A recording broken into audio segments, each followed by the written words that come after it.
for your patience.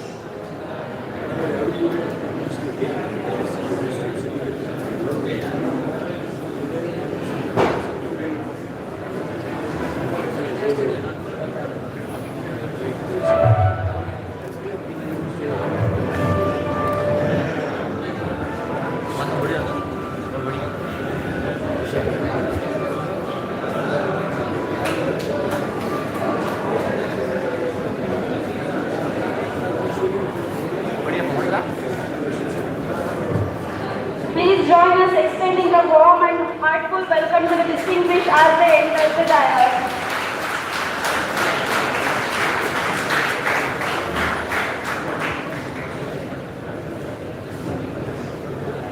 Everyone please be seated.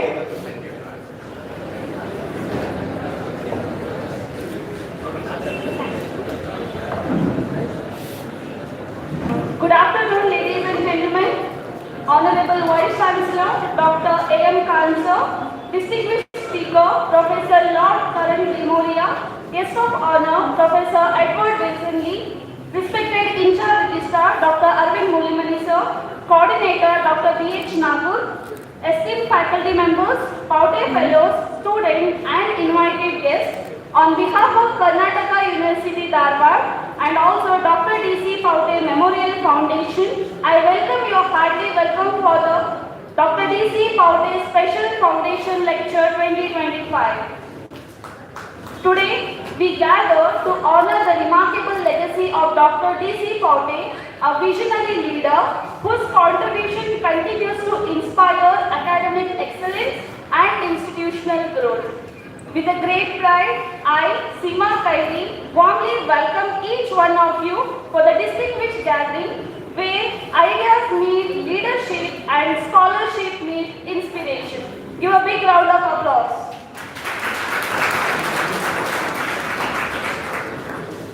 Before we move ahead today's proceedings, let us begin this distinguished gathering on a cultural uplifting note. Music has the power to set a tone, evaluate the mind and connect us to the roots. I now invite the talented students, the Department of Music, Karnataka University Dharwad to present Nadagite. I request everyone to kindly rise for Nadagite.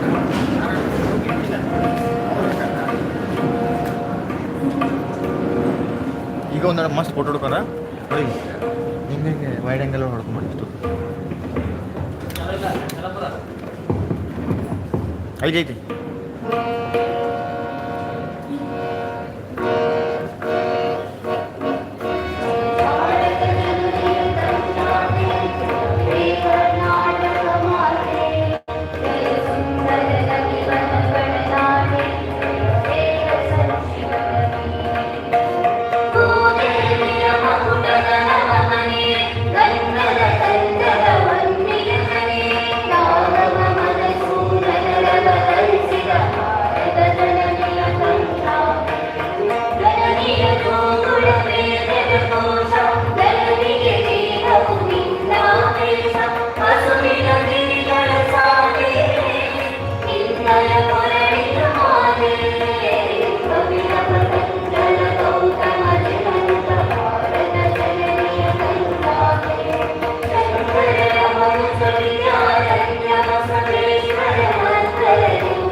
Before we begin today's proceedings, we honor our tradition of lighting the lamp, a timeless symbol of knowledge, purity, and auspicious beginning. I humbly invite our esteemed dignitaries on the dais to light the lamp and mark the grace of the beginning of the distinguished program.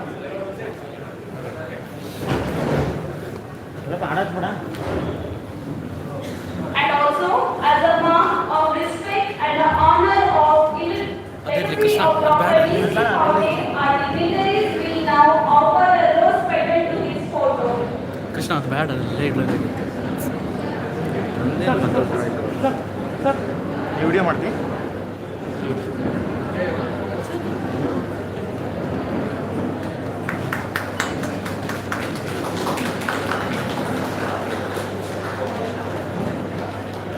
We express our heartfelt gratitude. So, our distinguished guests,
students and ladies and gentlemen, it is a privilege to extend a heartiest welcome to our chief guest who is going to deliver a talk, Sri Lord Karan on behalf of Karnatak University, on behalf of Pavate Foundation.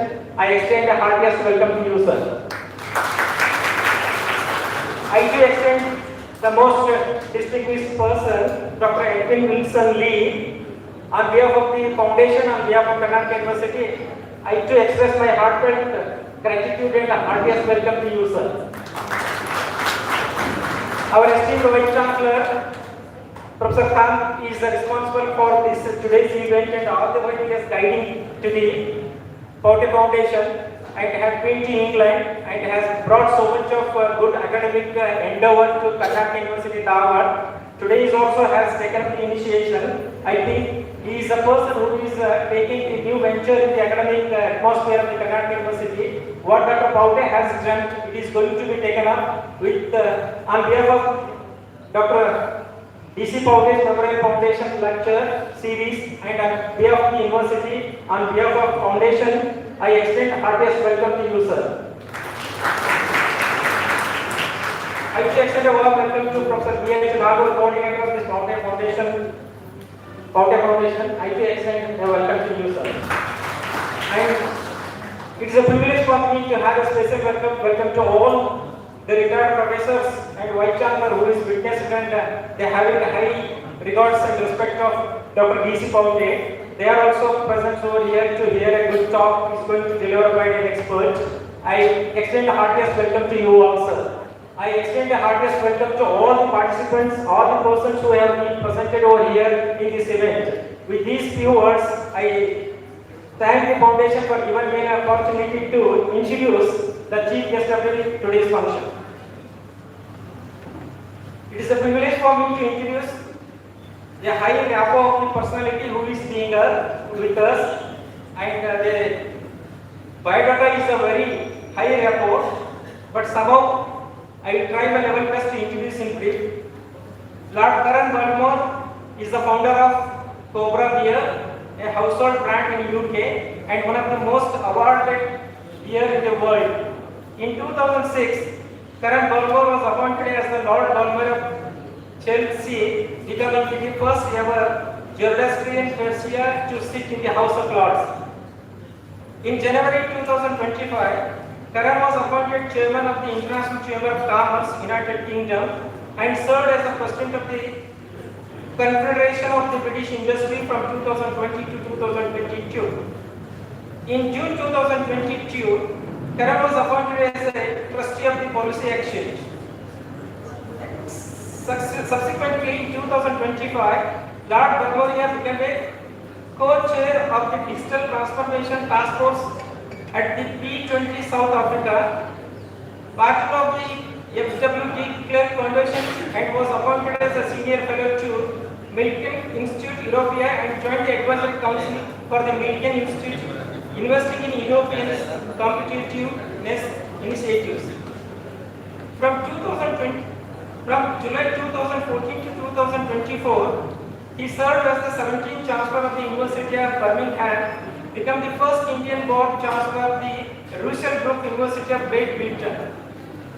He is also former Chancellor of Thames Valley University, now the University of West London, and it was youngest University Vice Chancellor at the time of his appointment.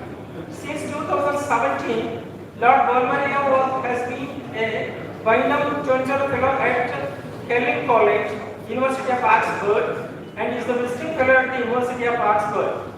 Based at the Center of Corporate Reputation of the said Business School, an honorary fellow at London Business School, and the recipient of honorary fellowship by Royal College of Physicians and Surgeons of Glasgow. He served as the chair of the advisory board of the Jeffs Business School, University of Cambridge, from 1915 to 2020. After which he was appointed as an honorary ambassador. He is one of the first two distinct private entrepreneurs at the University of Cambridge and the founder member of the Prime Minister of India's Global Advisory Council. He is the co-chairman of the All-Party Parliamentary Group of International Studies and co-chairman of the India APPG.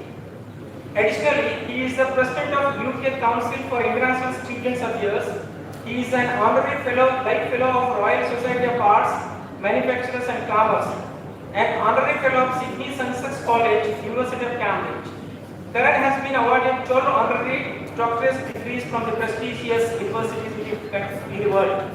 He is also a fellow of the Chartered Association of Business Schools and partner of the Small Business Charter. Additionally, Lord Balmoria is an honorary group captain in 601 Squadron of the Royal Air Force. In 2008, Lord Balmoria was awarded the Pravasi Bharati Samman by the President of India. He served as a senior non-executive director of the Hooker Groups, now TESCO PCL from 2007 to 2016. Lord Balmoria is the founding chairman of the UK and the Business Council, a laureate to his magisterial commissions of Laurency of the City of London and a deputy lieutenant a Greater London. He qualified as a chartered accountant with the EFST and Young through the Institute of Chartered Accountants in England and Wales and graduated in law from Sydney Sussex College, University of Cambridge. He is also an alumnus of the Chartered School of Management, the London Business School and Harvard Business School through executive education. Currently, he is pursuing a business doctorate at the Cambridge Judge Business School. This is a brief reflections of a professor who is going to deliver a talk. Sir, once again on behalf of the university, I extend heartiest welcome to you. Thank you very much.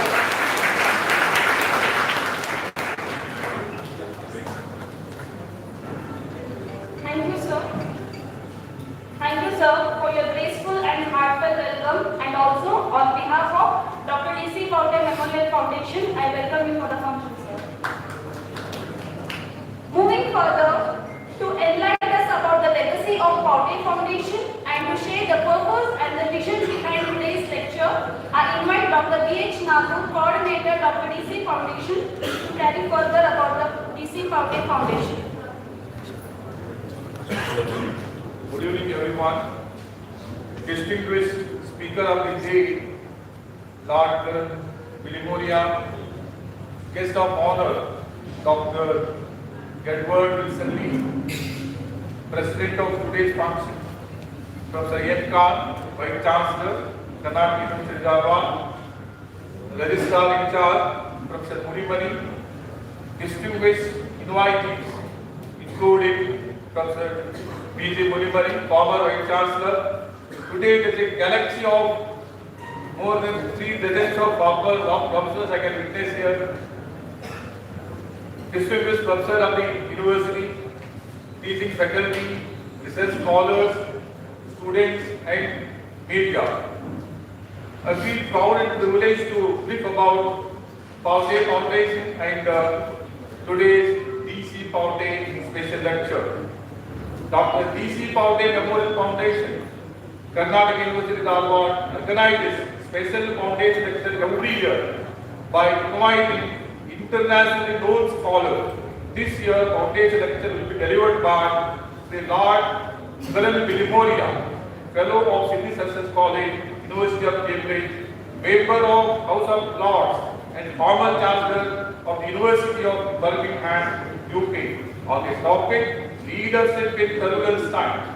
Dr. Edward Wilson, Department of English, University of Cambridge, will grace the occasion as the guest of honor. The program will be decided by Dr. A. Khan, Honorable Vice Chancellor, Karnatak University, Dharwad. The Registrar, Karnatak University, Dharwad, will also present on the occasion.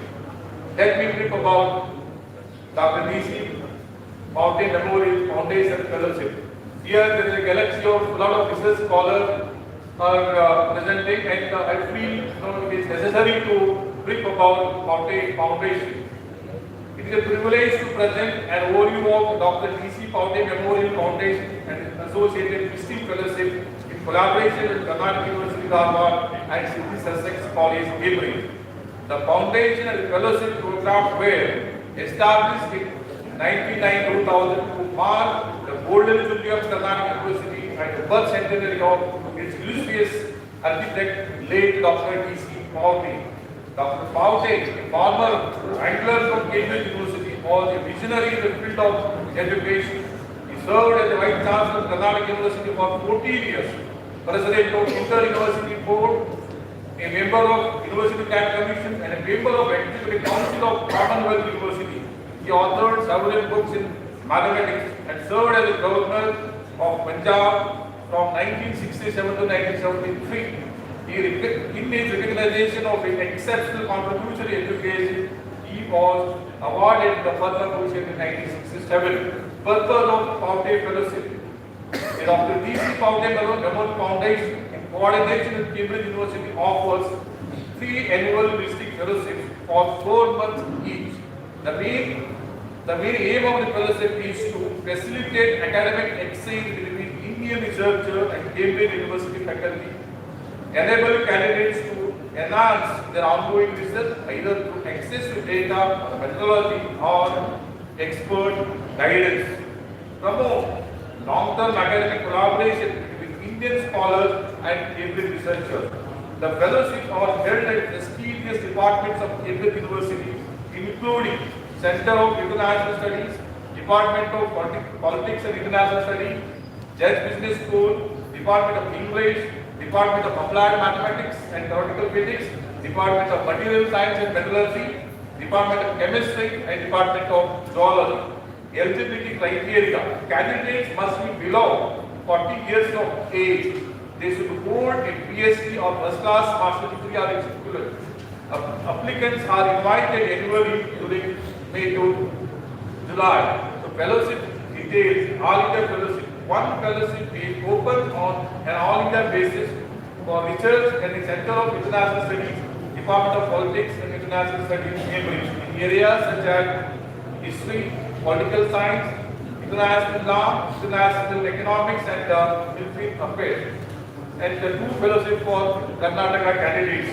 All fellowships include economic class return request, a stipend of 4,500 UK pounds, and coverage of appropriate academic charges at Cambridge University. Let me brief about selection process. Today we have the selection of the 3 fellowship distinguished selection members of the selection committee, including Professor Govind Rao, Suvash, and K. Srinivas, and Kiran Chaudhary, and many prominents of science and ICA Pune were present and able to spend more than 3 hours to select 3 fellows. So let me brief about the selection process for the benefit of research scholars gathered here. So we advertise in the month of June and July every year, consultation with City Sussex College. The fellowship is advertised in leading newspapers, journals, and through brochures sent to over 2,000 higher education institutions across India. Application submission: candidate submit proposed research work, CV, 3 best research publications relevant to the proposed research. Supporting statement from a Cambridge mentor, compulsory for science candidate and optional for other 2 fellowships. Expert review: soft copies of application. After receiving the application, we send to Cambridge experts for comments, which are then considered by the shortlisting committee at Karnatak University. The shortlisting committee, on the basis of the comments received from the Cambridge, they shortlist the candidates. There is no fixed limit on the number of candidates who may be shortlisted. All the deserving candidates may be shortlisted and called for the interview. The final selection is made at the meeting of the selection committee at Karnatak University that happened today. So key consideration for selection. So what are the things which we consider for selection? The candidates' research should align with ongoing research or available expertise at Cambridge University. Preference is given to candidates who have conducted already prior research, reached the final stages of their doctoral thesis requiring fine-tuning, need access to primary data in the UK, or wish to test or validate theoretical models in collaboration with these researchers, or a tangible outcome of the fellowship should ideally be in an article publishable in a definite journal at international level. Selected candidates are expected to maintain long-term academic collaboration beyond the fellowship duration. The significance and impact of the fellowship: it provides an Indian researchers direct exposure to world-class research environment, enhance international academic networking and collaborative opportunity, encourage research excellence, and strengthens India-Cambridge academic time honors the legacy of Dr. D.C. Pavate, reinforcing his vision for education, scholarship, and global collaboration. In conclusion, the Pavate Memorial Fellowship is not merely a short-term academic visit, it is a gateway to sustained research collaboration, knowledge exchange, and academic growth, reflecting Dr. Pavate's lifelong commitment to education and intellectual excellence. The careful selection process ensures that only a highly qualified and motivated candidates capable of contributing meaningfully to their field benefit from this prestigious opportunity. Dear all, we know that recently Professor James Mayal, University of Cambridge, passed away.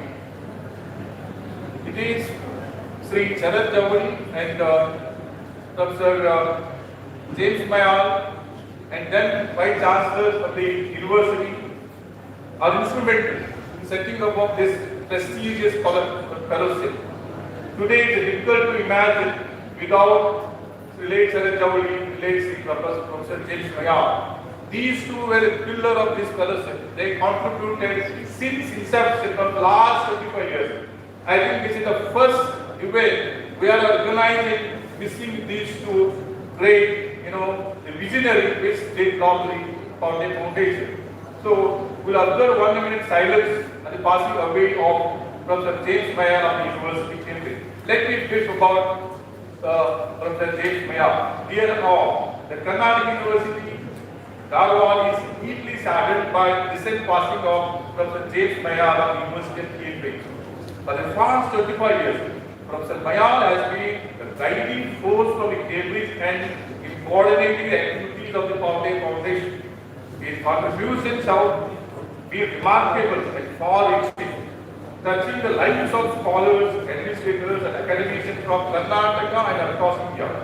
Professor Mayal played a pivotal role in establishing the Pavate Cambridge Fellowship, which has become an academic collaboration and apart through his vision, dedication, and guidance. He strengthened the bond between Karnataka University and University of Cambridge, fostering a spirit of intellectual exchange and mutual growth. His presence in the foundation brought dignity, integrity, and inspiration to every initiative he touched. The loss of such a luminary leaves a profound void that will be deeply felt by all those associated with Pavate Fellowship and broader academic community. On behalf of the entire academic community, Karnataka University extends its deepest condolence to the Pavate family. We pray that God grants them strength and courage to bear irreparable loss. May Professor Mayal's soul find rest in peace.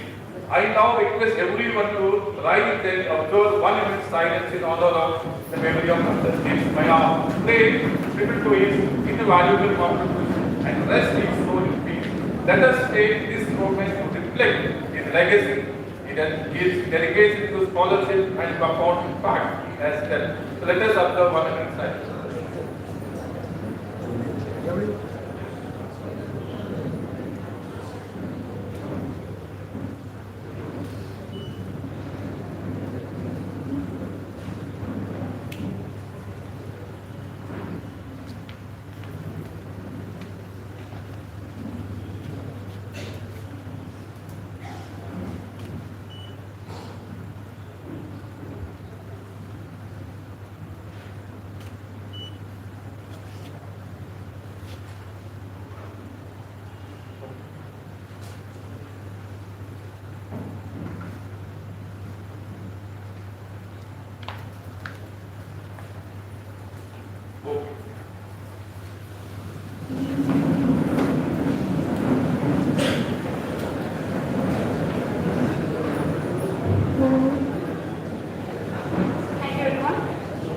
Thank you sir for the insightful overview of carrying forward the legacy of Dr. Pavate with such a dedication. Moving further, as a gesture deeply rooted in Indian tradition, the offering of a bouquet symbolizes respect and a heartfelt gratitude.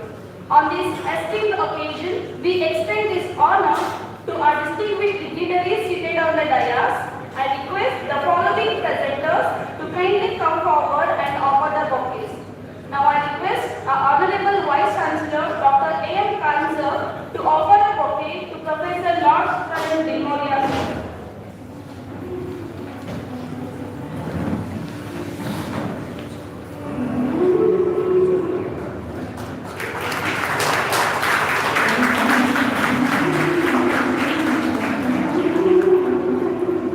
Thank you.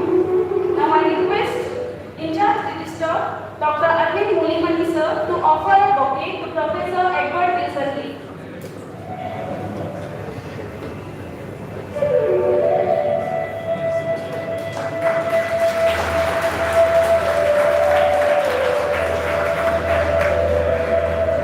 Now I request Dr. D.H. Naku sir to offer a bouquet to our Honorable Vice Chancellor Dr. A.M. Khan sir.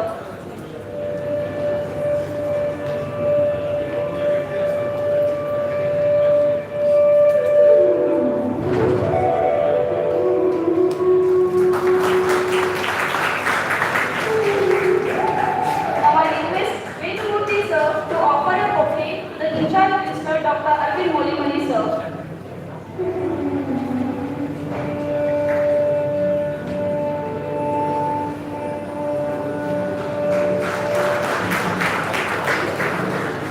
Now I request Sri Raghavendra to offer a bouquet to Dr. D.H. Nagur, Coordinator Dr. D.C. Pavate Foundation.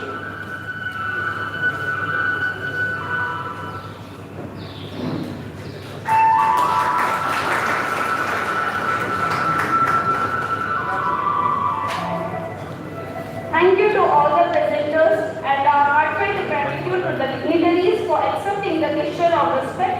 Your presence truly evaluate the grace and the significance of today's program. Moving further, ladies and gentlemen, now it's a time that we are waiting for today's gathering, the Pavate Special Foundation Lecture. This year, we are profoundly honored to host one of the world's most dynamic leader, an academician, an entrepreneur, and a visionary. Sri Lord Karan Memoria, Fellow Sydney Sussex College, University of Cambridge, Member House of Lords UK, former Chancellor, University of Birmingham. His lecture today is centered on the theme of global relevance, leadership in turbulence time, a subject that resonates deeply with today's world, a world that demands courage, conviction, and vision. Ladies and gentlemen, with a great pleasure and respect, I now invite Sri Lord Karan Memoria sir to deliver Dr. D.C. Pavate Special Foundation Lecture. Please welcome sir.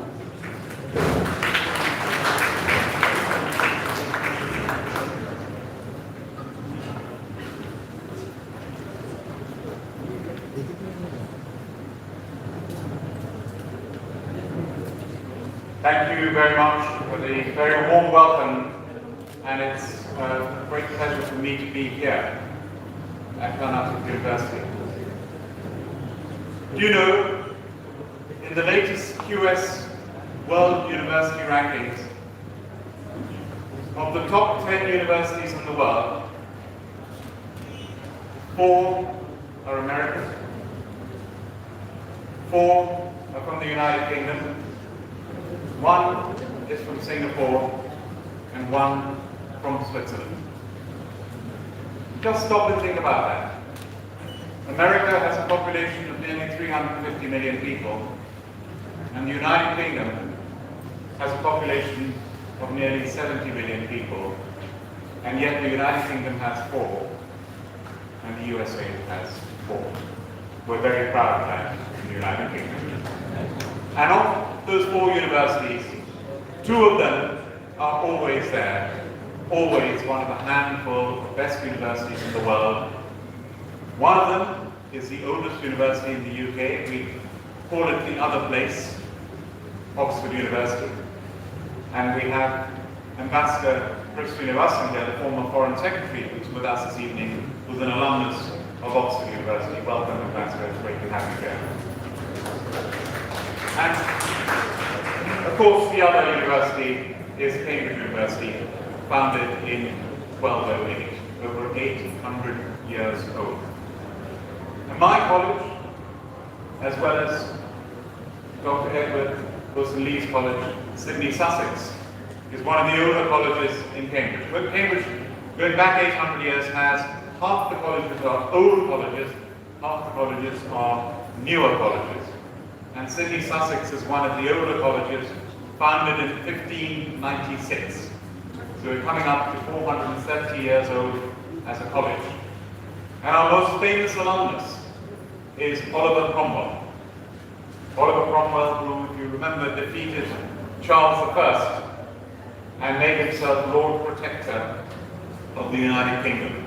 And by the way, he abolished the House of Lords, so I would have lost my job in that time. I'm very proud of our college, Sydney, Sussex. We have Nobel Prize winners, and it's a beautiful, beautiful college. And we have this wonderful association with this university, which I'm going to come to, and a lot of that is down to Professor James Mayle, who we have just stood in silence to respect him. And I was very lucky to know James Mayle. If you can imagine an Oxford or Cambridge professor, he was the epitome. He was the perfect Oxbridge don. Polite, charming, super brilliant, with a great sense of humor. Most importantly, he was posted to India as a junior diplomat and fell in love with India for the rest of his life. And this institution meant so much to him, and in particular, the Pavate Foundation and Scholarship that he was instrumental in founding and running for 25 years. So we miss James, we're grateful to James. He was a fellow of the British Academy. He had many books. In fact, he wrote a book with Ambassador Chris Srinivasan here. Highly respected in the field of international relations, an advisor to the Royal College of Defence Studies, and one of the most respected people in the world in international relations globally. And we have Professor Edward Wilson Lee here with us, who is a professor in English, head of English at our college, and a world expert on many fields, including on Shakespeare. And thank you very much, Vice Chancellor, for hosting us so well today, for chairing the meeting when we chose the Pavate scholars for this year, who will come to later. Thank you to the registrar, thank you to Dr. Naguru, thank you to Kirit Jamani, who's here, who's of course a descendant of the great Dr. Pavate. So thank you for being with us. And we then have former Vice Chancellor who's with us, and of course Registrar Professor Moody Money. Thank you all for your support. We have Professor Rao and Dr. Subhash from the Indian Institute of Science. Thank you for being with us as well. I've just come here to India, to Bangalore and then here, from South Africa, because I was speaking at the B20 and attended the opening of the G20. And do you know, 2 years ago, just after I stepped down as being president of the Confederation of British Industry, I spoke at the B20 when India hosted the G20 in 2023. Do you know that was the greatest, biggest, grandest, best G20 that's ever been held in the world? And one of the outcomes of that G20, thanks to India, India has a population of 1.4 billion. The continent of Africa has a population of 1.4 billion, and they were not represented at the G20. India admitted the African Union to the G20, and now, this year, within 2 years, the first G20 in history was hosted by South Africa in Johannesburg. So that was thanks to India, and I was there, and I'm an honorary South African because my wife Heather is South African, so we go there regularly. When it comes to India, I was born in Hyderabad. My father was in the army. He ended up as Commander-in-Chief of the Central Indian Army. And I was brought up in the army. I've lived all over. I've been to 7 different schools.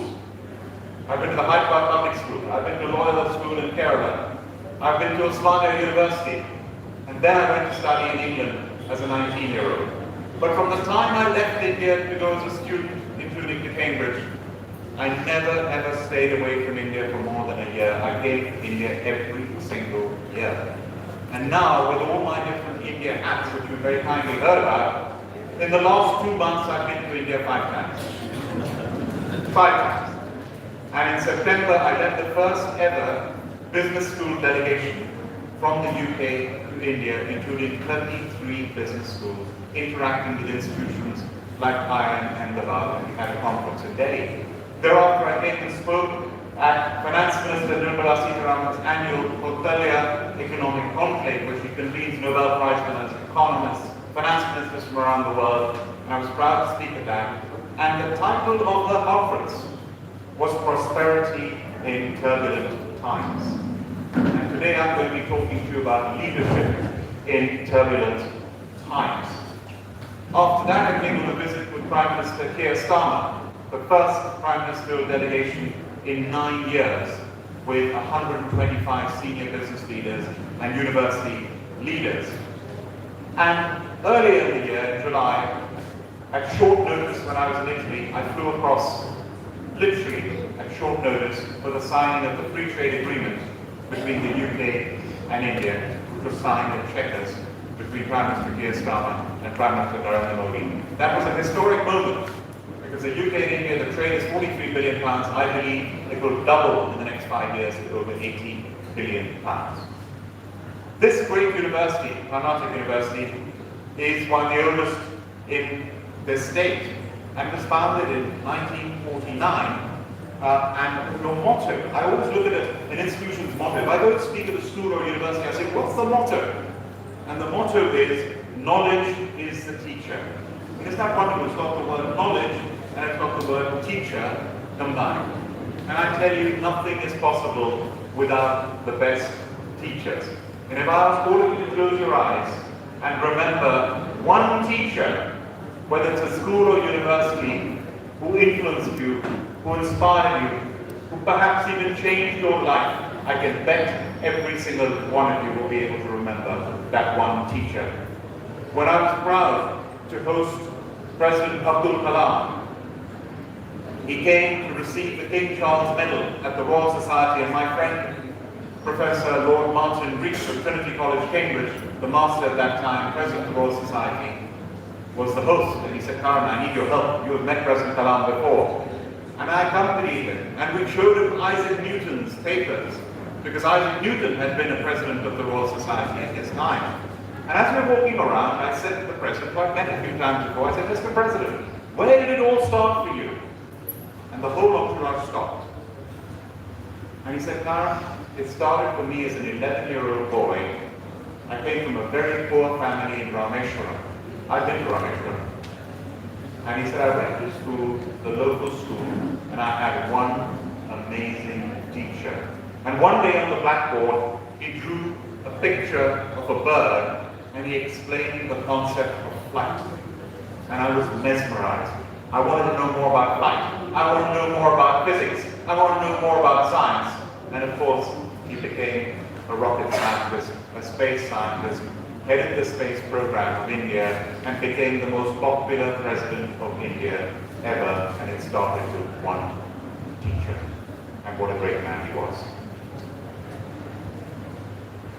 This university, with your 900 acres, beautiful campus that you have, and the alumni, one of them I knew very well, and that was Girish Karnatak, because he was of course famous as an actor, as a playwright, as a director, but he was also for some years posted with the Indian High Commission in London as the head of the Nehru Centre, the cultural centre. And as for Dr. Pavate, and we pronounce it Pavate, here you pronounce it Pavate. And so he was a wrangler. You know, to be a wrangler in mathematics from Cambridge University, and Cambridge is famous for maths. I mean, I've just spoken about Isaac Newton. To be a wrangler is the ultimate. I mean, it means you're the brightest of the brightest. And of course, he was Vice Chancellor of this great university. He was Governor of Punjab, like my uncle, Percy Satarwala, was Governor of Punjab, and he received a Padma Bhushan as well. And this was founded, the scholarship that we have in Sydney Sussex College, and this university for the 50th anniversary of the university, combined with the 50th anniversary of the centenary of Dr. Pavate, the birth centenary, was founded, and you've heard all about this amazing project. I just want to say one word. Can all the nominees who came today for the interviews, by the way, hundreds, thousands of people applied. Thousands. These are just a handful of people who made it. Can you please stand up? All of you who are... No, not announced, but I'm saying the nominees. Nominees. Can the nominees stand up, please? Are they here? I was told they were attending the lecture. There we are. They deserve a huge round of applause. Everyone. Thank you. They come from all over India, please. And of course, only 3 will be selected, but every one of them deserves the applause that you just gave them. So, talking about leadership, one of my colleagues in the House of Lords is the current Duke of Wellington. You know, won the Battle of Waterloo, who defeated Napoleon. His motto was "Fortune favors the brave." Fortune favors the brave. And one of the best lectures, I would say the best lecture I've ever had in my life that I've sat in, was at Harvard Business School. And it was the final lecture before I formally became an alumnus of Harvard Business School. And it was given by Professor Clay Christensen. Has anyone here heard of Professor Clay Christensen? There is one. Professor Clay Christensen? Yes, you've heard. Now, he came in 6'8", very tall, and he started the lecture and he said, "Please forgive me. This is the first lecture I'm giving in a long time. I've been very ill. I had cancer, I beat the cancer, I had a stroke." He said, "You can see it hasn't affected my movements, but it's affected my mind. I can't sometimes say the words that I want to say. If in this lecture that happens, shout out the words, it might save some time." We shouted out the words many, many times in that lecture. And at the end of that lecture, he was in tears, and we were in tears. And the message of his lecture is something I will remember for the rest of my life. And he asked us this question, and I ask every one of you this question, students, faculty. Have you thought, what is the purpose of your life? What is the purpose of your life? Think about it. It's very individual. There's no right or wrong answer. Linked to that, how will you measure your life? And he's written a book about that, how you measure your life. I started a business from scratch. How many students are there here? Can I see the hands up of students that were here? Can the students put their hands up, please? Any students? Can you put your hands up? Students? Okay? Right. Okay, thank you. Now, how many of you want to start your own business one day and be an entrepreneur? How many want to be an entrepreneur? Look at that. Fantastic, fantastic. Great. Now here's the reality.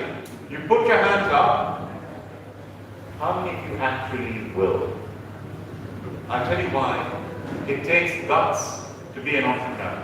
It takes guts. When I was a 26-year-old, I had a degree from India, I had a law degree from Cambridge University, I was a qualified chartered accountant from Ernst & Young. I could have worked for any major investment bank, Goldman Sachs, you name it. And I decided to be an entrepreneur. And when my friends were driving around in their BMWs and Mercedes, my company car cost £295. What is that? 30,000 rupees. It needed push starting every day. If you look down when driving my car, you can see the road through the holes in the floor of the car. And I took that risk. And the one word that describes entrepreneurs more than any other word is guts. You've got to have the guts to do it in the first place. But more importantly, you've got to have the guts to stick with it when others would give up. Because an entrepreneurial journey is never a straight line. It's a very bumpy road. And I've nearly lost my business 3 times. Most business ideas, by the way, are very simple. It's usually one simple, big idea. People think, why did you not think of that before? And in my case, you feel dissatisfied as a customer or a consumer. You think, I can do it better. Or you're passionate about something on the one hand, you hate something on the other hand. And entrepreneurship is all about problem, solution, action. You see the problem, got the solution, and you act on it, and ideally quickly. Now, in my doctorate that you've heard about, I'm interviewing senior business leaders around the world, and I ask them a question. One of my questions: have you been lucky in your journey? 100% of them say, I've been lucky in my journey. And the best definition of luck that I've ever heard was in the Harvard Business School classroom. Luck is when determination meets opportunity. If you're not determined, you won't even see the opportunity. And then Sadhguru. Have you all heard of Sadhguru? Yeah. Okay, I'm going to be speaking at the leadership conference later this week. And when he was setting off from London to raise awareness for saving the soil, to have at least 3 to 6% organic content in the soil, and we set him off from Parliament Square, and he got on his motorbike, and he was going to ride on his motorbike, which he did, from the UK to India. And I said, Sadhguru, good luck, good luck. Luck is when determination meets opportunity. And he said, Karan, good definition. I got a better one. He said, luck is all about timing. If you're ready, and the market is not ready, it won't work. If the market is ready, you're not ready, it's not going to work. You're ready, the market is ready, it's luck, and it's time. So that's a great, and the word serendipity. Do you know you've heard the word serendipity? One of our professors at Cambridge Business School, Mark Karan, he defines serendipity as seeing what everyone else sees, but thinking what no one else has thought. Seeing what everyone else sees, but thinking what no one else has thought. So there is luck, there is serendipity. And there is one other word that is one of the most important words in life, and that is trust. Trust between you and your partner, trust between people you work with, trust between fellow students. And one of my professors at Harvard Business School, Francis Fry, gave us a 1-hour lecture on trust, and I will summarize it to you in less than 1 minute. She said, trust is like a triangle. To get trust from people, first point, you've got to be authentic. Is it the real you people are dealing with? Next point of the triangle, have you got the logic? Have you got the capability to deliver what you're promising to deliver? And the third point of the triangle is, have you got empathy? Are you in it for yourself, or are you in it for them? Authenticity, logic, empathy, and you can get trust from people. So you have to have a mission. When you create a famous brand, and I want to make it global, it's always against odds. Every time you're up against giants. In my case, I was up against the biggest Indian brand in the field. I was against one of the biggest global brands. And then you go out and you try and make it happen. And in my case, I started in Bangalore that way. Cobra was manufactured in Bangalore for the first 7 years, exported from Bangalore to the UK, became the biggest ever export beer out of India, something I'm proud of. And today, it is a household name in the UK. I'm sorry I'm boasting. At Harvard Business School, they told us, be confident but not arrogant. Be ambitious, but also be humble. Be ambitious. So ambitiously, I say, Cobra today is a household name in the UK and the most famous Indian consumer brand in the whole of the UK, and it started in Bangalore, here in Karnatak. So you have your distribution. Now here's something I have a checklist. Whenever I go to the institution, when I came over here, or I'm looking at a company, or I'm considering a new business, I have a checklist. Has it crossed my 10 P's? First, is it a great product? Is it an excellent product? Secondly, is it priced at the right price? Thirdly, is it available to people? And if it's a consumer product, you can have distribution on supermarket shelves and things. Fourthly, is it well promoted? Is it marketed well? If you study marketing, those are your 4 P's of marketing. My extra 6 P's, any business, manufacturing, education, services, B2C, B2B, it's all about people. The most important thing in any institution, this institution, is people. The 6th P is finance, spelled PH. You can't do anything without money, and you need finance. Next is passion. You've always got to have a business that exists because people in it love what they're doing and are proud of their institution. The next is profit. It's not a dirty word. If you don't make a profit, you don't survive, you don't succeed.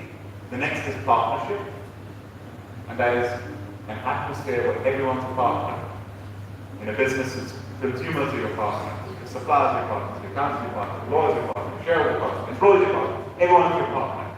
And finally, principles. It is better to fail doing the right thing than to succeed doing the wrong thing. Now, I want to ask a question to all of you, and I want you to be honest with me. There's no right or wrong answer. How many of you think you're creative? If you think you're creative, put your hand up. If you think you're not creative, keep your hand down. Can I just be honest with what of you? There's nothing. It's just, I'm just taking it. Can I just see it? Any more? Creative? Not creative? Okay, thank you. When I ask this question around the world, half the hands normally go up, half the hands stay down. Now, I'll tell you this for one reason. When I was a boy, very young age, I was told, Karan, you're a very good academic, you will do well, but you're not creative. Why? I couldn't draw, I was used to art. They forced me to play the piano. I passed grade 1. They said, please stop, spare us, you're tone deaf, not creative. I went through my whole education thinking and being told that I was not creative. And actually, when I started being an entrepreneur and started my business, I realized I'm actually very, very creative. And it had been suppressed throughout my studies, my youth. I tell you, every one of you who didn't put your hands up, you all have the ability to be creative. If only we encourage children in every country, be it here, be it in the UK, to be creative, have the confidence to be creative from a young age. India's GDP wouldn't grow at 6.5%, it would grow at 20%. We've got to encourage creativity. It's the most important skill in being an entrepreneur. I said to you, I nearly lost my business 3 times. Each time was different. But the 3 things that made me survive were all exactly the same. 1, you have to have a strong brand. Your university brand here, Karnatak University is a strong brand. Cambridge University is a strong brand. Next, you've got to have the support of your team, and if you have family, your family. My wife I met 1 year after I started my business. She stood by my side through all these times I nearly lost it. Without her support, I wouldn't be standing here talking to you. Without my loyal team support, I would not be here standing talking to you. And the third thing is integrity. And the best definition of integrity was when the Archbishop of Canterbury, the head of Church of England, came to the Zoroastrian sector. I'm a Zoroastrian Parsi, the smallest minority community in the world. You know, there are only 100,000 of us in the whole world. Even in India, there are just over 50,000 of us. And you heard of the Tatars, and you heard of the Godriches, and you heard of Freddie Mercury and Queen, and Zubin Mehta the Doctor. I could go on and it's my community. And I made the opening speech as a patron of the Zoroastrians in the UK, and then the Archbishop of Canterbury at that time, Rowan Williams, spoke. And he said, Lord Williamore has used the word integrity 3 times in his speech. And the Parsi community are renowned for their integrity. He said the word integrity comes from the Latin and Greek word integer integrum, which means wholeness. You cannot practice integrity if you're fragmented in front of the light. You can only practice integrity if you're whole and complete as an individual. So strong brand, team and family support, and integrity, and you can get through any crisis. And talking about crises, look at black swan events. Who predicts black swan events? 9/11, when it took place in 2001, those of you who are old enough, you will never forget that day. Who predicted that horrible event would happen? Nobody. The financial crisis of 2008, 2009 that affected the whole world. Who predicted the financial crisis? Less than 5 economists in the whole world. In fact, Her Majesty the Queen went to open a new building at the London School of Economics in 2009, and there was a lineup of all these famous economists and economics professors and Nobel laureates. And Her Majesty said to them, why didn't any of you spot it? Go a little further. The global pandemic. The worst pandemic since the Spanish flu after the First World War in 1919. The whole world affected by that crisis. Who predicted that pandemic, the way it happened, how it happened? Nobody. And I'll go a little further. In February of 2022, when I was president of the Confederate British Industry, I spoke to one of my colleagues in the House of Lords, a baroness of Russian origin. I said, will Putin invade Ukraine? She said, never. He invaded the next day. I can go even further and give you example after example. I've been to Israel many times. I went on a parliamentary delegation to Israel in May. We spent the whole day on the Gaza border. We went into the Karan crossing. We stood on a ridge overlooking Gaza City, and the IDF officer said, we could see Gaza City in front of us. He said, don't worry, they have guns pointed on us, Hamas, they wouldn't dare fire a single shot, you're safe. The town there said that they were building apartment blocks with balconies overlooking Gaza, selling at hundreds of thousands of dollars per apartment. We came away from Israel very disillusioned with the political situation, but we thought, Israel's security, wow, the best in the world. And I spoke in a debate in September, a couple of months later in the House of Lords, on the Abraham Accords, with Morocco, Bahrain, UAE, and Israel having formed tourism, business, and open free travel between them. I said, when is Saudi Arabia going to join the Abraham Accords? And the minister replied, it's within weeks. Well, what happened sadly within weeks was October. Who predicted that? The problem with black swan events is they come out of nowhere. It's a question of how you deal with those situations. God willing, there will be peace in Ukraine soon, and God willing, the peace will now recommence in the Middle East, and it is our responsibility to try and make that happen. Just a word about leadership. You know, there are two types of leadership. There's the big company, cautious, playing not to lose type of leadership. If anyone comes up with an idea, the first reaction is, why should we not do it? Oh, it's better to wait. Let's wait and see. Let's find reasons not to do it. And then there's the other attitude to leadership, which is playing to win. You come up with an idea, let's do it, and let's do it now. Let's do it quickly. That's the difference between entrepreneurial leadership and others. And I mentioned to you, I'm an honorary South African, my wife is South African, and I got to know Archbishop Desmond Tutu. How many of you have heard of Archbishop Desmond Tutu? Can I see a show of hands? One of the greatest men who ever lived on this planet. And he was a fellow of Sydney Sussex College. And when we used to correspond with each other, we'd say fellow, fellow. And he was very close to Nelson Mandela.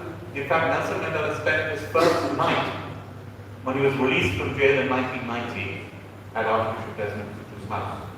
And I said, what was so special about Nelson Mandela? What made him such a great leader? And he said he was a magnanimous leader. He wouldn't come out of a helicopter and walk up. He would stop, thank the body, then he would. He wouldn't just go to a banquet and make a speech and meet the people at the dinner. He would go into the kitchen and thank the staff. Magnanimous leadership. The Dalai Lama, who we are very lucky in India, who lives in India, who is an Indian, he, when he talks about, and lucky to meet him, he talks about serving his people. It's about service leadership. Sandhurst, the military academy in the UK, the motto is serve to lead. Why are they called services? Have you ever thought about it? Army, Navy, Air Force, they're called the services. Serve to lead. The Indian Military Academy, which my father graduated from, their motto, if I may paraphrase it, when you become a gentleman cadet and you're commissioned into the army, the motto is the safety, honor, and welfare of your country comes first, always and every time. The safety and welfare of the troops you command second, always and every time. Your own safety and welfare comes last, always. So this concept of service leadership is very important. And I want to go back before I lose it. Karnatak University is an extraordinary brand. Cambridge University is an extraordinary brand. What makes an extraordinary brand? 6 things. 6 things. 1, an extraordinary brand tells a compelling story based on a brand truth. An extraordinary brand never compromises on its principles, never takes any shortcuts. An extraordinary brand has an instantly recognizable and iconic look. I can close my eyes and visualize the Cambridge University crest. I can close my eyes and visualize the Sydney Sussex College crest. That branding is so strong. An extraordinary brand delivers a relevant and unique experience. There is no point of your university having a year of excellent students and a year of excellent teaching, and the next year have terrible students, terrible teaching. You have to do it year after year to tens of thousands of students every single time. As a consumer brand, which is a fast-moving consumer brand, and you're selling millions of bottles, you've got to, everyone's going to be as good as the one before. It's not easy. An extraordinary brand inspires loyal brand champions. I am really, really proud to have graduated from the University of Cambridge. I'm really, really proud to be a member of Sydney Sussex College. I'm forever a brand champion for those institutions for the whole of my life. And that's what an extraordinary brand does. And finally, an extraordinary brand delivers extraordinary profits. And our profit is not a dirty word. And I want to say this message. My wife is South African, with an African proverb. You want to go fast? Go alone. You want to go far? Go together. That's where you have to have the spirit of togetherness. And on a serious note, before I conclude, I want to just touch on never taking some things for granted. We in the UK don't have a written constitution, you know that? We don't have a written constitution. It's run from the pension. This thin line, delicate line that's gone through 800 years, the House of Lords and the House of Commons. We've only had one revolution when the alumnus of Sydney Sussex had a revolution in 1642 to 1649. And for 11 years, 1649 to 1660, the UK was close to being a republic, and after that it went back. But what the UK, what Oliver Cromwell is famous for, is when you walk into Parliament, you go through, the members of the public go through the Cromwell entrance, and there's a huge statue of Oliver Cromwell outside Westminster, outside the House of Commons and House of Lords. Why is there a statue of somebody who killed the king? He had Charles I executed. And the reason this statue is there is because ever since he overruled the monarchy, no member of the royal family can ever walk into the House of Commons to this day. And from that moment onwards, Parliament was sovereign and the sovereign was not sovereign. Parliament and democracy, the people had the power. And so he and the House of Commons, House of Lords, seen as the mother of parliamentary democracy that we have today. And never take that democracy for granted. Never. If I invest in a country, I look at how stable is that country's democracy. And I look at this South Asia, and I'm sorry to say this, I don't like saying this. I chair the Maldives All-Party Parliamentary Group. Look at the instability that Maldives has had over the years.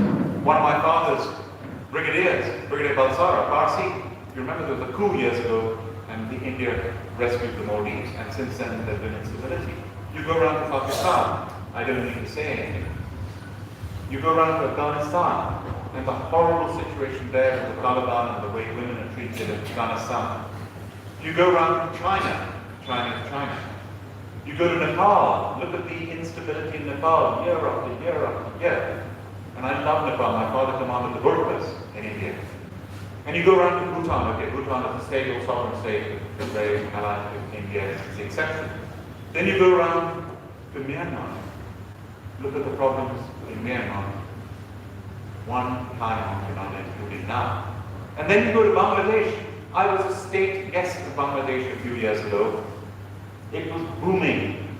It was growing faster than India. On many of the indicators, it was way ahead of India. And look what's happened to Bangladesh now. And then you go around further and you come to Sri Lanka and look at what's been happening in Sri Lanka. Recently, India rescued Sri Lanka. And the oasis in the middle of all this is this 1.4 billion strong democracy that has been robust time after time after time, never ever taken for granted. And the other thing not to take for granted is we have a bicameral system both here and in the UK. We have the House of Commons and the House of Lords to check and balance, and on top of that we have our Supreme Courts as a further check and balance. Not every country has that. Don't ever take that for granted. And the 10 forces that we have reshaping global business, before I conclude, Professor Nicholas Lang, Dr. Nicholas Lang, the head of geopolitics of Boston Consulting Group, has these 10 forces, and this summarizes the geopolitics of today. It's in 3 bands. One is unbalanced multipolarity. America first, China pivot, a confident global south, i.e. India, Europe reckoning.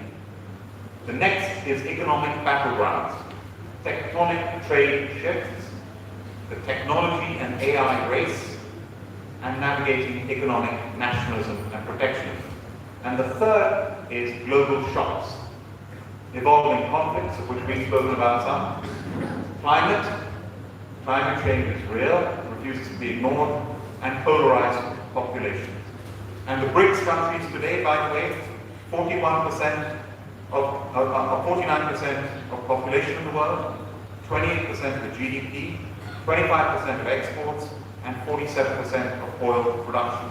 And trade now is far more in the global south than it used to be earlier, or with the West. And when it comes to AI, the United States is way ahead of the game, but also China is hugely powerful.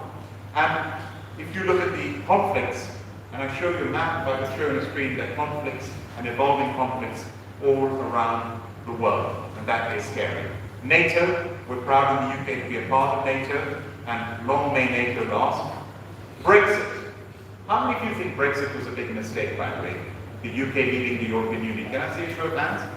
How many of you think Brexit was a big mistake? Well, if I ask this question in the UK, 99% of the hands go up. 9 years it has caused economic and political unrest and turmoil. I think it's a big mistake. The fear of immigration is real around the world, and that is something that has to be addressed. And yet, I say this, without the 16% of immigrants in the UK would not still be the 6th largest economy in the world. And within that, the largest immigration population in the UK is the Indians, of almost 2 million strong. And I'm not just saying this, I say this with pride. The most successful minority community in the UK is the Indian community, by far.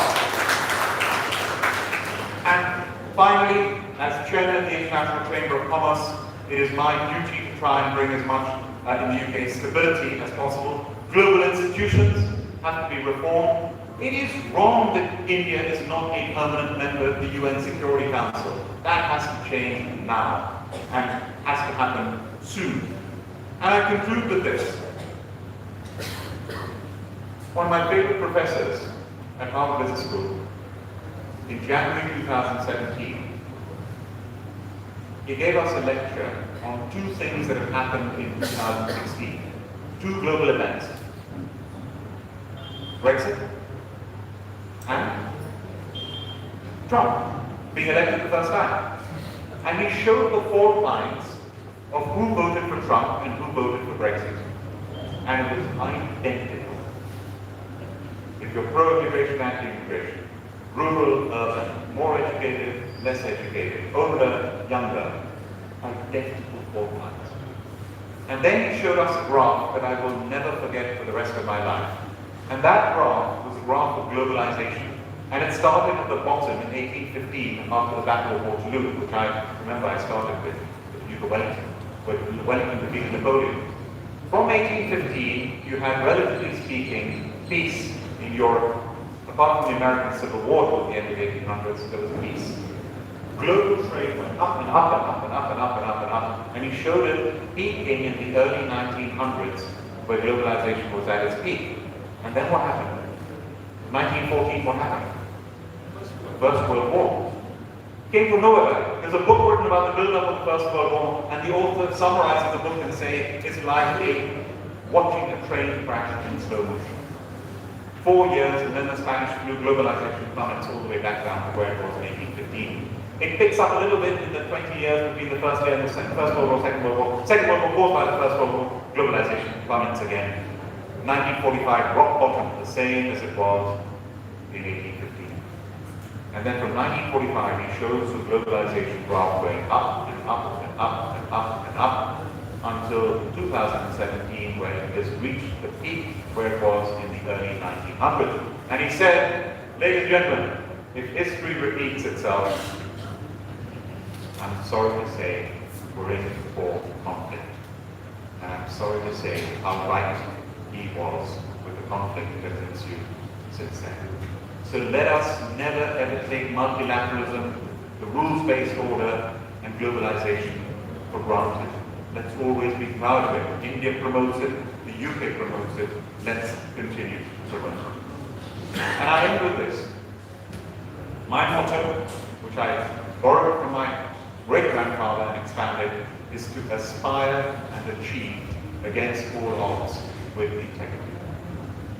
And that's like a definition of entrepreneurship. You come up with an idea, you want to get somewhere with the idea, you've got all the odds stacked against you, you've got little or no means, and you go out there and you make it happen. But the most important thing is you make it happen with integrity.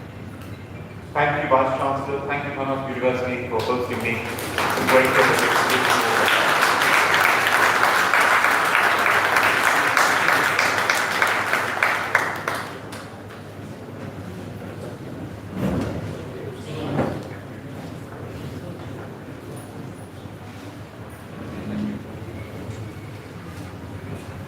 Thank you, sir, for your powerful insights, inspirational reflection, and your valuable message on leadership and strength. Moving further, we shall now have a brief but an important presentation coordinated by Dr. B.H. Naghu, sir, highlighting the achievements and the contribution of Pavate Fellows, individuals who continue to take forward the spirit of global scholarship fostered by this foundation. Sir, please. Dear all, during this function, the Pavate Fellows who have carried out their research work at different universities for the period of 4 months will submit the report and make a very brief presentation of 2 minutes. Now I call upon Dr. Khalil Dilshad, presently working as a postdoctoral fellow, Department of Chemical Engineering, Indian of Technology, Hyderabad. He will submit the reports to the Vice Chancellor and make his presentation for us.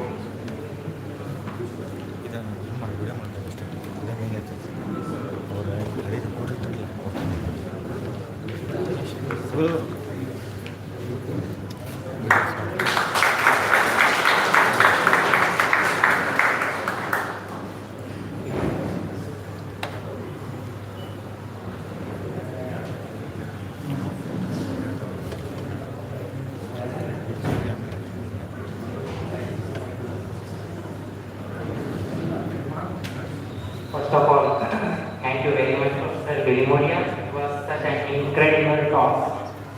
It was so of my time that I sitting over there, I got completely immersed into the session and you just took it in such an artistic manner. And that now I am actually fumbled in my speech because I can't come out of it. Well, anyways, good evening everyone. Respected dignitaries on the dais, Professor Lord Karan, and one of my favorite places in University of Cambridge, and ever smiling Dr. Edward Lee, and Vice Chancellor Dr. T.M. Khan, Dr. B.H. Naghu, Coordinator, Dr. D.C. Pavate Foundation and Fellowship, and Registrar in Arvind Bulima. So, to articulate the experience and work done in 4 months in just 4 minutes is quite hard. I apologize if I stretch beyond that. I'll try to keep it as minimum as possible. With utmost gratitude in my heart, I stand before you all as a previous Pavate fellow.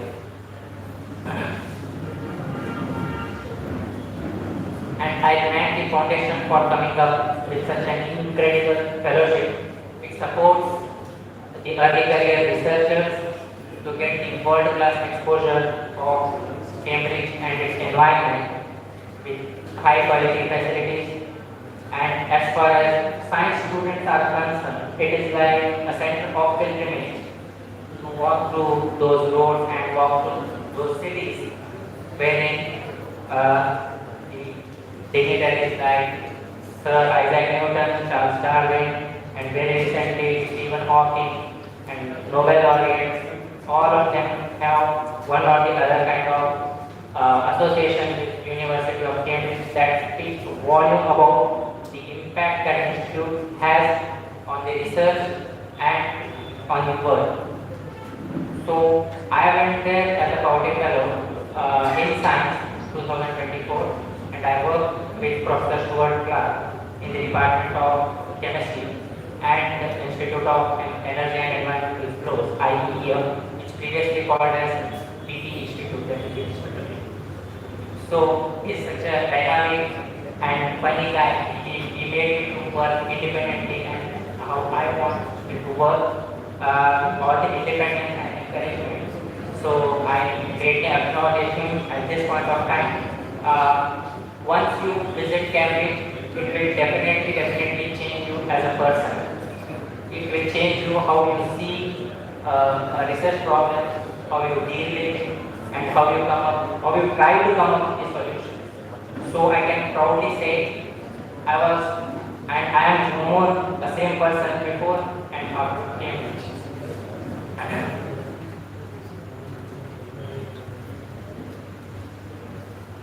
I was very fortunate to meet Sri Sharad Jowdis when he was awarded the honorary fellowship at Sydney Sussex. It was my tenure of fellowship.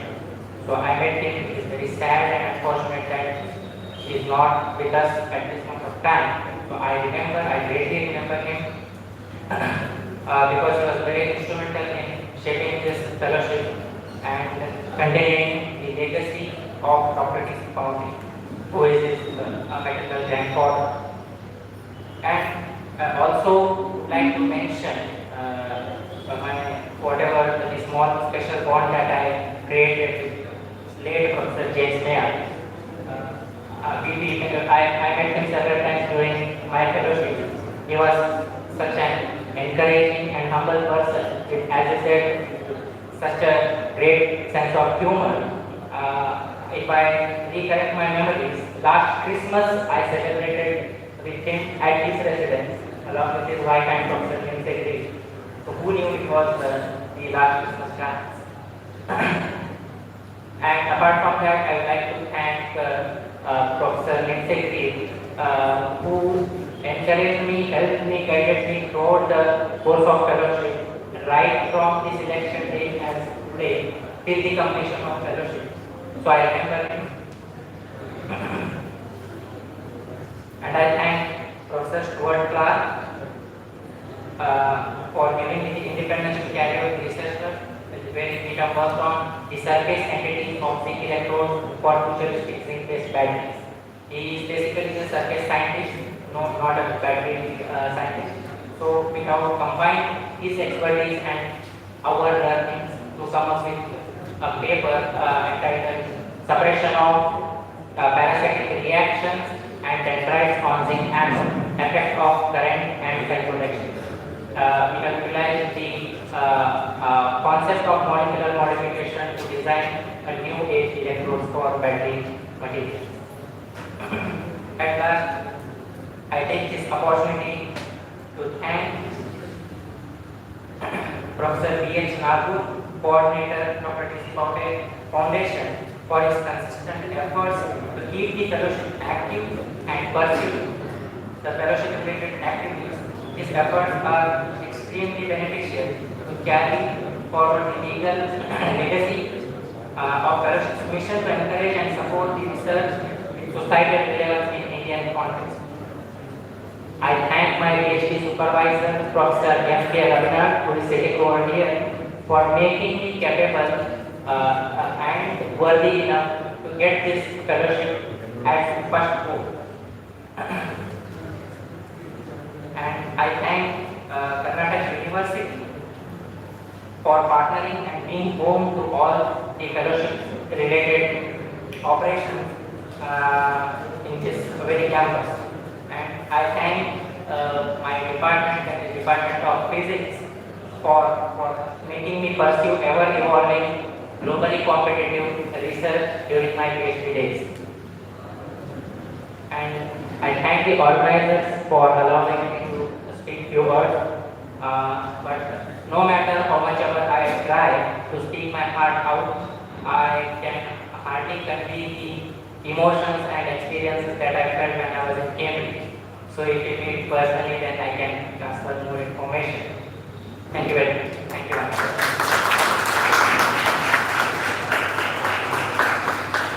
Thank you, Dr. Khalid Inshad, for this presentation and his work carried out at the University of Cambridge with Professor Stuart. Inshad is proud alumni of part of the Engineering Master BSc from University.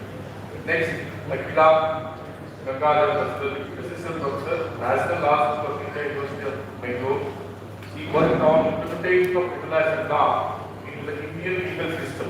His study with comparative reference to British practice. He worked with Professor James Maya. Please submit your report. So please brief about presentation because Karan has the return like the regulatory.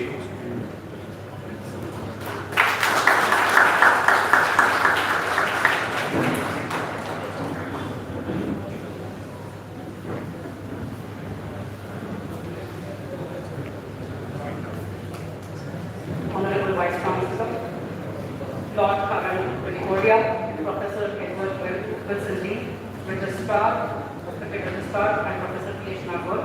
Thank you very much for this opportunity. I feel very honored to be here as a Pavate fellow, and I was at Cambridge for the lecture January to April 2025. All the Pavate fellows are housed at St. Sussex, where we have a privilege of being a visiting fellow. And I particularly was affiliated with the Department of Politics and International Studies, the Policy Department of Cambridge. I also had a great amount of interaction with the Karnatak Center for International Law. Even my topic somewhere touches domestic as well as international law interface. As Professor Nagor has just mentioned, I worked on India's implementation of international law, and I have chosen British practice as a comparative. Essentially the topic looks at how treaties are implemented, how customary principles of international law are implemented in British model, and we try to draw some lessons from the British model to India. And I was quite intrigued by a process that's there in British model, which is a conservative rule, which I think later has translated into treaty scrutiny mechanism, and I was quite impressed by that process. So I tried to see if there is a possibility that we can borrow this to the Indian model, and if at all we do, what is that we have to be aware of? Is there some caution that we have to pay to make it more successful in this Indian legal system? This work has been undertaken under the supervision of Professor James Mayon, and all of us who are here, and his Pavate fellows, and some of us who have known him, know the kind of involvement that Professor Mayon has shown to the fellowship. So I consider myself very privileged to have submitted my work under his supervision, and also being the last set of students who worked under this. Professor Mayon was more than just a mentor. So I think there was this tradition where he would invite the Pavate fellows over to his place, introduce us to his family.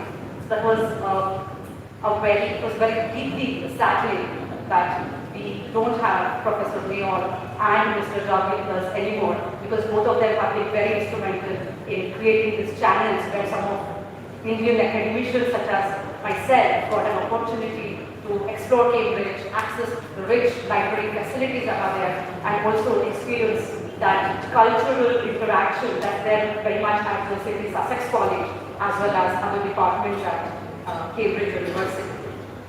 So thank you very much for this opportunity, and I look forward to working closely with this congregation as well. Thank you very much.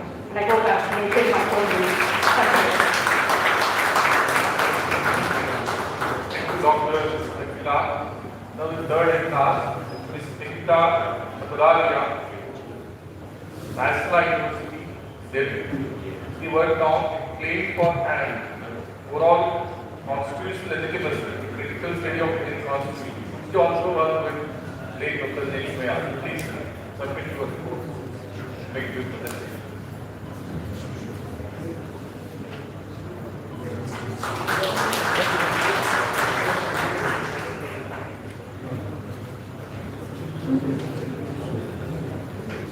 Greetings of the day to the members on dais and off dais. I am Nikita Samdaria and I am currently pursuing my PhD at National Law University.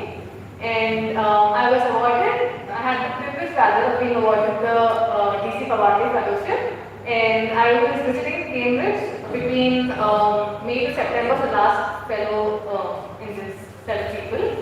My work is very theoretical in terms of constitutional legitimacy.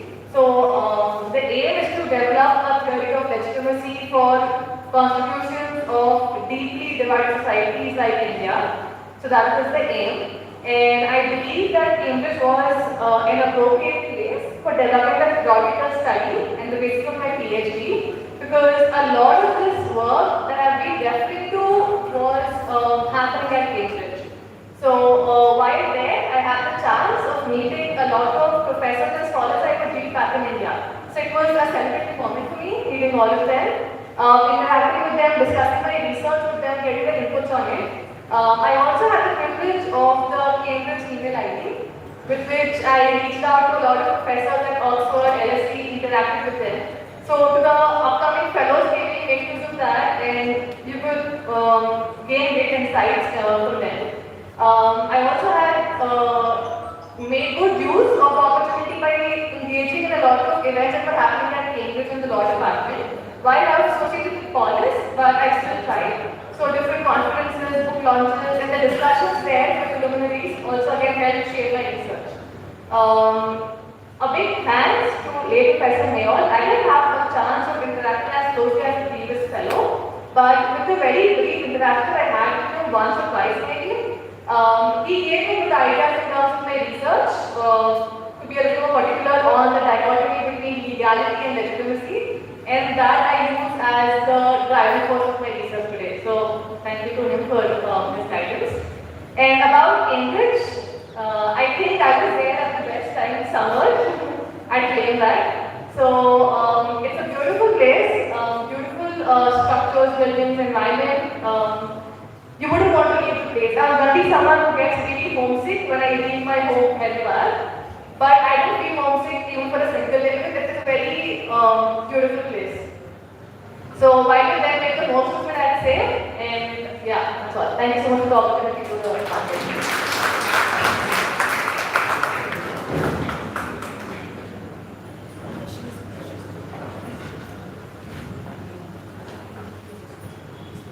Thank you, sir, and thank you all the Pavate fellows. Moving further, we now have the privilege to listen our distinguished guest of honor, Professor Edward Wilson Lee, Department of English, University of Cambridge, UK, and an eminent scholar known for his research on literature, history, and global connection. Sir, now it's our honor to invite you to address the gathering. Please, sir.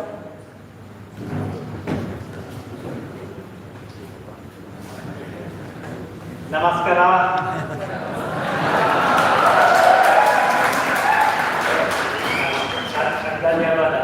It's always lovely to be here. Vice Chancellor, thank you very much again, as always, for hosting the talk and the interviews and Dr. Nagor for your organization and members of the committee and the Javali family, Pavate and Javali family. And thank you, Lord Lemuria, for the wonderful foundation lecture. As lots of people have mentioned, it's a bit of a bittersweet occasion because it's the first time in 25 years, and certainly the first time in the 10 years that I've been involved, that neither Sharon Javli nor James Mayo have been in involved. So I thought I would just use my 1 minute up here to pay a brief tribute to my friend and colleague James by reading out the message that he asked me to read out about his dear friend and our colleague Sharon Javli, because there is no greater tribute you can pay to someone than to read out their words of kindness about someone else. So James asked me to read this message. He hoped to read it himself, but here it goes. There have been many fulsome tributes to Sharon Javli since he died last year, and I had very much hoped to be with you this year to add my own. It has been prudently decided, however, that I should no longer fly long distances. Happily, my friend Edward Wilson-Lee has agreed to deliver it for me. Sharon was a very good friend, and we worked very closely together for 25 years, developing the Pavate program, he most importantly in India, while I did whatever was necessary in Sydney, Sussex. He had a wry sense of humour and could keep a dinner table enthralled with the twists and turns of the Calvary water dispute on which he was the leading authority. Meticulous in achieving every goal he set himself, he nonetheless had a gentle and affectionate tone and nature. I shall greatly miss our regular conversations about the next Pavate Fellows. Those are James's words, and I shall greatly miss the man who wrote them. And thank you all again for your attention to the lecture and for your kind hospitality, as always, here at Karnatak University, Dharwad. Thank you very much.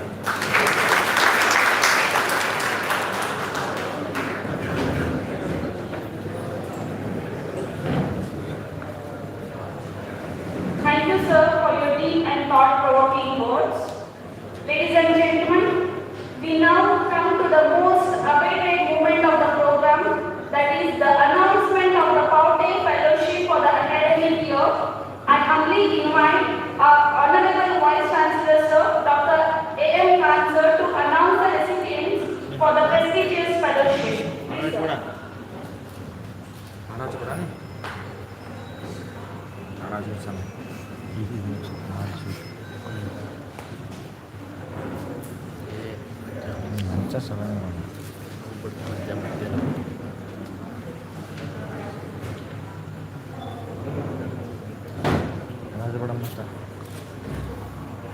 Good evening, everyone. I am now announcing the 15th award of Dr. D.C. Pavate Memorial Visiting Fellowship by Judge Business School, University of Cambridge. It goes to Ms. Srija Rao for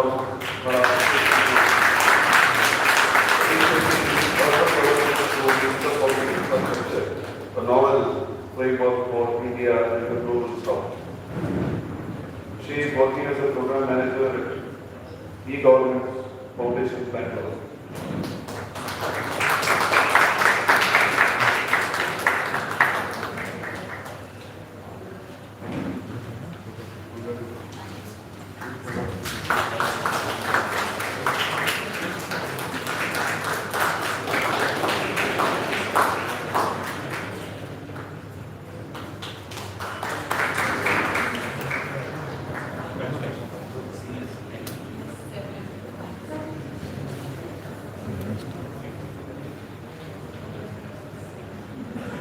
The 24th award of Dr. D.C. Pavate Memorial Visiting Fellow at the Center of International Studies, Department of Politics and International Studies, University of Cambridge, goes to Dr.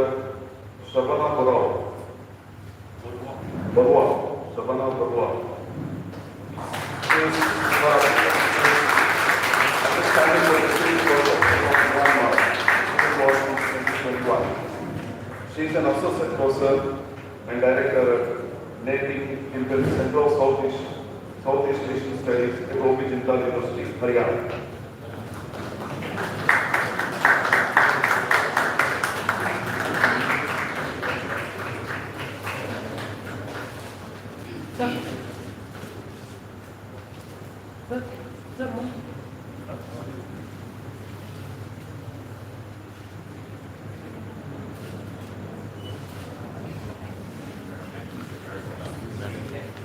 The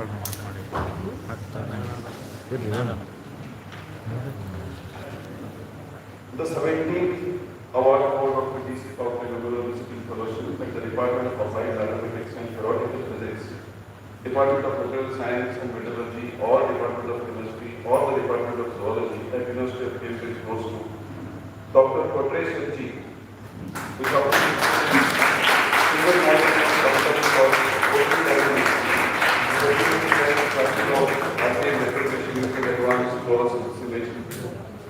He is an assistant professor at Department of Physics, Sri Krishna Devaraya, University Ballari.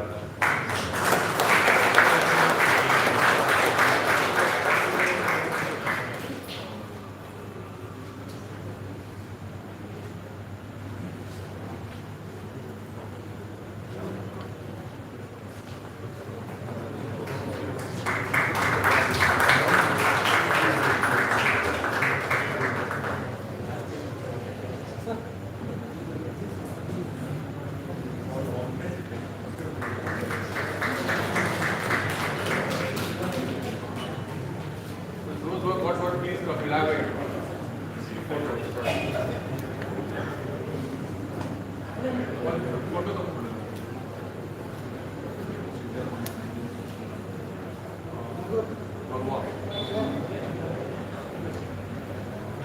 Sir announce ಮಾಡಿರಿ madam ಅವ್ರಿಗೆ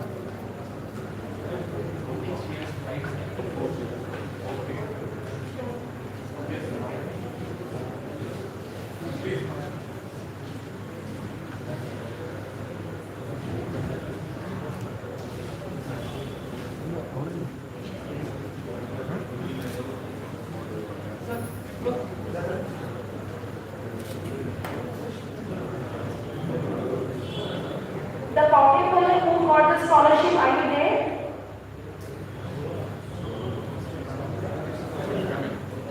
Please come. See here.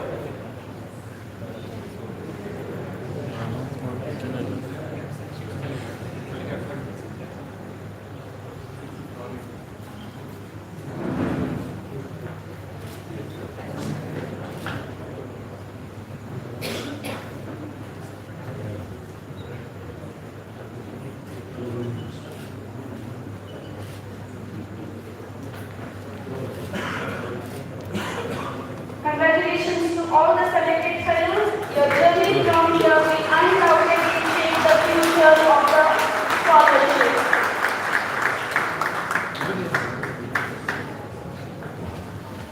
Moving further, to deliver the presidential remarks, I invite once again our Honorable Vice Chancellor, Sir, to deliver who's guided Karnataka University with a vision and academic excellence, Dr. A.M. Khan, Sir. Good evening once again. Respected Lord Karan, fellow citizens College and members of the Lords and former Chancellor of the University of Birmingham. Guest of honor, Dr. Edward Wilson, Department of English at University of Cambridge, the project of Dr. D.C. Pavate Foundation, Dr. B.H. Nagor, distinguished an eminent panel, Sri Kirat Jauri, Swaraj Chandra, K. Srinivasan, Professor Govind Rao, my teacher, Professor P.G. Monimani, Sri Vijay Kumar Gondal sir, distinguished invitees, senior faculty members of Karnataka University, retired faculty members of Karnataka University, young friends, students, ladies and gentlemen. We have heard a very inspiring talk and an innovative way of expressing with questions from Lord Karan about a team, about building a brand, about being principled, not following the wrong methods, being brave to fail using the right practices, entrepreneurship, logic, and whatnot. He told about so many things, crisis management. But the title that attracted me was Leadership in Turbulent Times. As you all know, universities, the state universities are going through turbulent times. Let it be the economical situation of the universities in our state, or the attack on the universities with the advent of technology. The teaching methodology has changed. Technology has brought about a change in the way the students are looking at their education. The teachers have to transform the results. Principles are being compromised as far as teaching and learning is concerned. A lot of competition with private sector, new job market, fluctuating market, the new generation wives, the inhibition by the new generation of students to do something better. All these are challenges that universities and university teachers are facing. So I said universities are facing turbulent times, and at that moment of time, providing good leadership to the universities is a challenge. I, along with my colleagues in various departments, would vouch that we will definitely be good leaders and guide the students, all our stakeholders, towards a better career, trying to revamp the courses, trying to give you all a better future in the coming days. As we have seen and heard about Dr. D.C. Pavate Memorial Foundation, how it has been encouraging young researchers. We had a marvelous task today morning, interviewing around 15 people for 3 fellowships. And I think we spoke on an average of 20 minutes every afternoon, trying to understand what they are going to do and how they are going to contribute to the subject. As well, how are they going to relate it to what they learn at Cambridge, or what they are going to contribute with their stay in Cambridge when they are back in India. Trying to understand that, I hope we have done some justice in trying to understand the different situations. The mentors were given them letters of acceptance in Cambridge, will guide them properly, and they come out with some good contributions to the subject, to the field. I wish all the selected people all the best when you go to Cambridge. You work out there, and when you're back, do come back with a will to contribute something to our country. That is what I wish you. And then I also congratulate the 3 people who have finished their fellowship and given a brief. In fact, all the 3 were thanking their mentor, thanking everybody. I was eager to listen to the line about what work you have done there and what you have carried back when you have returned after finishing the fellowship. But however, I hope all of you have done a good work and your fond memories of Cambridge will go along with your career. At this moment of time, I wish all of you all the best. Let the tradition of Dr. D.C. Pavate Memorial Foundation continue. Let this foundation attract many more good proposals in the future. Let it conduct many more activities that will encourage all the academicians to do more or to aspire for more in the coming days. And I wish all of them who have not been selected, all the 12 are very good. In fact, we had a lot of discussions and arguments by finalizing a few names. And with everybody, we had a very good interaction. I hope with the interaction, the kind of interaction that we had with you, you will have learned how you can come back in a better way the next year. 1 or 2 people were very good. But you know, the choice is only one. We never had 2 choices anywhere. But the choice is to be only one, and it has gone to all 3 of you who have been selected. But to all the other people, I will tell you, revise your proposals, talk to the mentors back in Cambridge, keep on discussing with them and then come back with better proposals next year. Definitely the foundation is there to help you. On behalf of the foundation and on behalf of Karnatak University, I thank all the people here, Professor Umapati in his absence, then Professor Kiran Jovi is here, Professor K. Srinivas, Professor Swat is there, Professor Govinda is there, all of them, Professor Yaz, he left early. So, all the people who helped us in finalizing these, say, awardees for this time, I thank all of them wholeheartedly. And I thank all the senior people who have come here to bless us. Keep your blessings. Keep blessing Karnatak University and all of us so that we do something good for the university. And I thank all of you for having graced this occasion and given a patient hearing to what Lord Karan will have to say. I have made so many notes of what he has spoken, but due to the paucity of time, I am not talking anything from that. But however, it was nice listening to him. And it was something, a thought-provoking type of thing wherein we have to think back again to the type of questions that we're asking, the type of ambitions and how we are going to have to build a better society. Thank you so much for having accepted our invitation to come in here. And I thank you all for patient hearing. Thank you once again.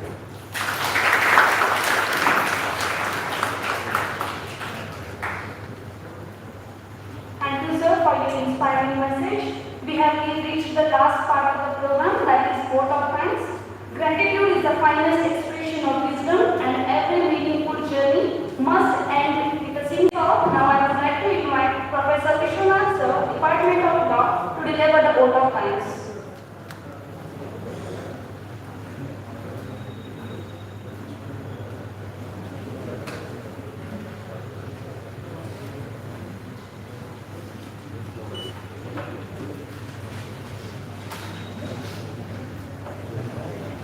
Very good evening, one and all. It's my distinct honor and privilege to deliver the vote of thanks for the special foundation lecture, which has truly emulated and inspired us. I thank the speaker of today's lecture program, Lord Karan Memoria, LOCD Sussex College, University of Cambridge, Member House of Lords, former Chancellor of the University. Sir, your lecture on leadership and in turbulent times was nothing short of brilliant. We did not just share knowledge, we shared a vision. The time, efforts and wisdom you invested in preparing and delivering this lecture are deeply appreciated, and your words will surely serve as a foundation for our future endeavors. Thank you, sir. I will express my profound thanks to the backbone of this event and the president of today's program, our beloved Vice Chancellor, Professor Ian Khan. We are immensely grateful for his continuous support and making the annual edition possible. Sir, your commitment for fostering knowledge and intellectual discourse is truly commendable. Thank you very much. I extend thanks to our guest of honor, a good friend of mine and also university, and a bridge between KOD and Cambridge, Dr. Edward Wilson, Department of English, University of Cambridge. Wilson, thank you for this. Another exception. I express my thanks to the experts of the Interview Committee for the selection of the public fellows. So thank you all for your kindness to be here and select public fellows. I extend our sincere thanks to all the members of this Public Memorial Foundation. I express my thanks to the Dean Chairman, coordinators, departments, faculty members, and staff and their presence. I express my thanks to the member of syndicate, academic council, to member of media, electronic, both print and electronic. I extend our thanks to the registrar, in absence, Sri Arvind Purimali.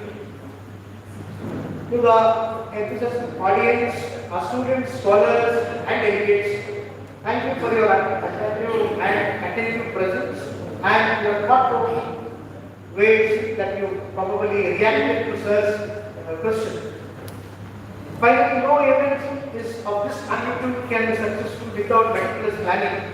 I wish to place on record our sincere appreciation for the tireless work put in by Dr. V.S. Nagul, the coordinator of the DC Pavate Foundation, and his team. Dr. Nagul, thank you so much. I thank you all once again for making this special foundation nurture equity memorial club and intellectually enriching experience. We look forward to welcoming you all again next year. Thank you all. Thank you. Thank you, sir. Ladies and gentlemen, thank you for being a part of this distinguished gathering. Wishing you a very pleasant evening. I request everyone to rise for national anthem. National national అంటే